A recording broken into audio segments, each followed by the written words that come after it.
All right, welcome back to another episode of Fantasy with Man McMahon. Today, we'll be talking about Game Week 8 for Fantasy Premier League in terms of a strategy and what my team's going to look like for this week. Kind of covered this topic a little bit already in the fixture analysis that went up a couple days ago, but this time I'm not following my fixture analysis team to the letter. I've made a couple adjustments just in terms of how I'm budgeting and trying to minimize transfers as much as possible. I didn't do that great at it, but hey, a necessary evil. Anyway, we'll also go over how Game Week 7 went. It went bad, like really bad, like the worst week ever.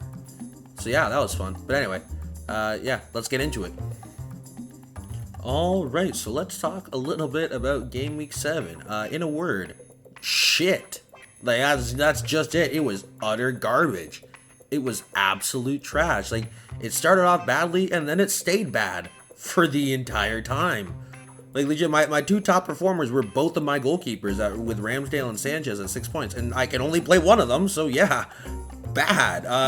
Go back to front, because originally, I low-key got saved by my auto subs. So yeah, I'll pull up the auto subs on screen now, and you can see that I had Janssen and Livramento sub in for Ben Mee and Alonso.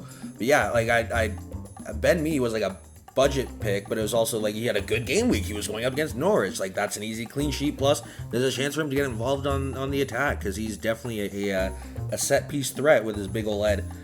But yeah, no, he just straight up was injured, and I got ruined by that. So that was L number one. Then Alonso for Chelsea just straight up didn't play in a game where literally all the goals were involved with Chelsea defenders. Of course, I have the one defender that didn't play. Neat. Yeah, Livramento and Janssen did decently. Like, that, it was like, it's saving grace, I guess. Still wasn't great. And then Diaz, another round of shit, you say? Yup, that was it. Midfield, can't have shit in midfield. Ben Rama, Rafinha, Pogba, Sarr, all of them L. And then up front, what's that? More L's? Like, the small dub I had was the fact that I didn't captain Ronaldo because I had a bad feeling about this game week. I didn't realize how bad it was going to be that he wouldn't get on until the fucking second half. What the fuck was Ole doing? Anyway, that's enough of an expletive rant about how bad that game week was. Anyway, I'll pull up the scoreboard now so we can numerically express how bad that game week was. Ugh. Anyway, that's enough of... That's about as much time I want to spend on reminiscing about that clusterfuck. Let's get on to Game Week 8 and hopefully brighter pastures. Holy shit. Alright, now that we've properly addressed the absolute shitstorm Game Week 7 was, let's talk about Game Week 8. Because like I said, I already somewhat addressed what I was going for in the fixture analysis video. But in terms of what I'm actually going for, we'll start with my transfers in terms of what I've done. So, on the way out, we have transferred out Ben Mee, Yves Bissouma, Pogba, Sarr, Ben Rama, Lukaku, and Ronaldo. Those are my transfers, and coming in for those players are Azpilicueta, Salah, Foden, Bernardo Silva, Son, Mopai, and Adam Armstrong. Just in terms of what I'm thinking about, I said I'm avoiding Manchester United players altogether because that's gambling with your FPL life, betting everything on Man United players, even if they are named Cristiano Ronaldo.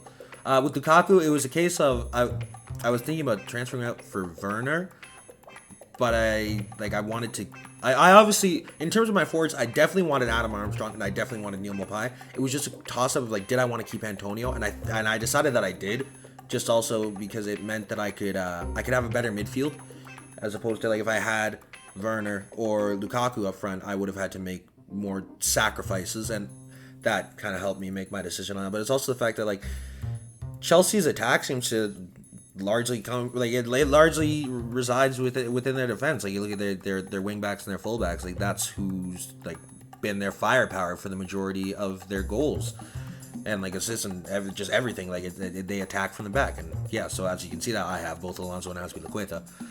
In terms of bringing in Son, he's just always going to be a scoring threat, even if Tottenham aren't getting results. Son, chances are, is at least going to bag a goal or at least an assist, depending on if Kane ever returns to form. And would this be a perfect week for it if we get Son just absolutely popping off? You're going up against Newcastle before they can spend their new billions of monies. Of course, Salah, I will never never, ever ignore this man again in FPL. He is an Egyptian god, and I will never question his abilities ever again. So in terms of like my actual team, what I'm going with, so this is what it is on screen now. I am actually going with Sanchez in net, because going up against Norwich, I believe in the Brighton defense to at least hold off, or at least delay a Pookie party for at least a week. I'm thinking a clean sheet is reasonable there. I'm risking as opposed to going for, because I feel like Zaha's going to get at least one past Ramsdale. And if he doesn't, fair play. But I feel like Sanchez has a better chance of keeping that clean sheet against Norwich. At the back, we have Alonso, Aspi, and Diaz. The reason I went for it like this, obviously, this kind of hedged my bets because obviously Alonso didn't play in the game against Southampton. And so hopefully he's back this week. That would be very nice. And if I can get both of them playing, like hopefully they should at least bag an assist each. And if they can keep a clean sheet against Brentford, it's unlikely from what we've seen from Brentford, because like even if they've shown that they can pull up against the big clubs. Liverpool found that out the hard way. Diaz going against Burnley. Hopefully he can keep the clean sheet and get involved in the attack a little bit. Maybe off corners. Who knows? Son, already talked about it. He's going to hopefully have a big week against Newcastle. Salah against Watford. It's just a question of if they play him. I'm not really sure. He played, I think, on the 11th for Egypt. And then, of course, like UCL is in a couple days. So I'm not sure if Klopp might take this opportunity to rest him a little bit, because it is just Watford. So he is my captain for now. And I'm actually I'm pretty sure I'm going to triple captain. If he's playing, I am going to triple captain.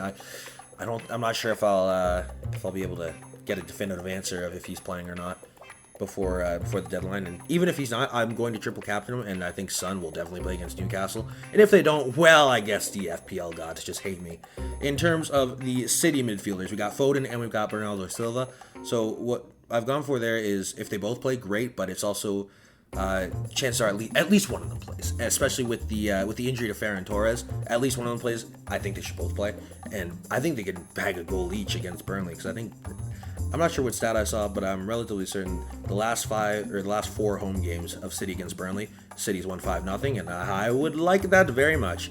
Up front, I already talked about Armstrong and Mopai and what their attractiveness is for the next 4 weeks in the fixture analysis video, and I'm putting my faith back in Antonio. It's been a tough couple of game weeks, but I'm putting my faith in Antonio. It's against Everton.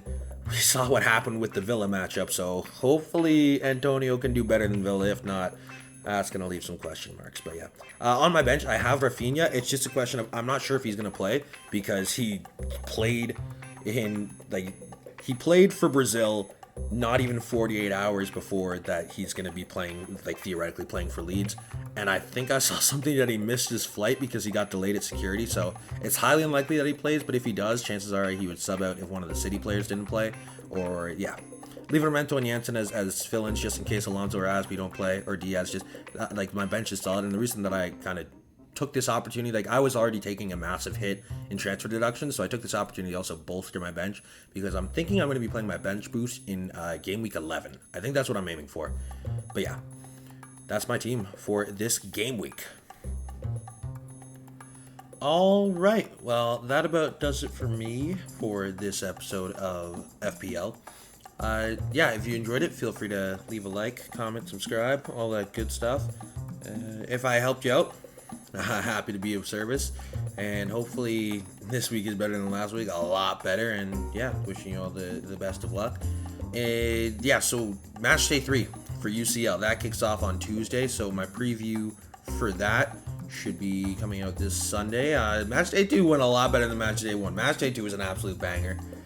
Like, and that's the thing, like I pulled off one of my best match days ever, and it could have been even better, but I took a risk, didn't work out. But yeah, I'll talk about that on Sunday. But yeah, match day 3 on Tuesday. It should be another good week. Anyway, I'll see you next time. Have a good one, and peace.